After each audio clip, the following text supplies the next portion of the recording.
புதுக்கோட்டை மாவட்டம் திருமயம் தாலுகா காட்டுவ பள்ளிவாசலில் மெய்யபுரத்தில் உள்ள புனித செபஸ்தியர் பதின்ம பள்ளியில் இன்று காலை 9:30 மணியளவில் போதை விழிப்புணர்வு பேரணி நடைபெற்றது. புனித செபஸ்தியர் பதின்ம மெட்ரிக் பள்ளியில் முதல்வர், தாளாளர், ஆசிரியர்கள் இந்நிகழ்ச்சியை ஏற்பாடு செய்திருந்தார்கள். இப்பேரணியை பள்ளி தலைமை ஆசிரியர் கொடியசைத்து துவக்கி வைத்தார்.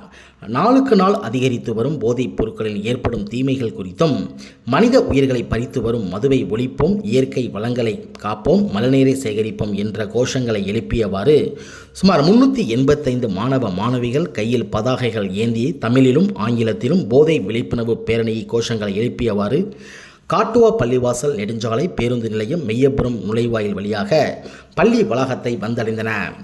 மேலும் இப்பேரணியை சிறப்பாக ஏற்பாடு செய்திருந்த பள்ளி ஆசிரியர்களையும் மாணவ மாணவிகளையும் பொதுமக்கள் வெகுவாக பாராட்டினார்கள் என்பது குறிப்பிடத்தக்கது.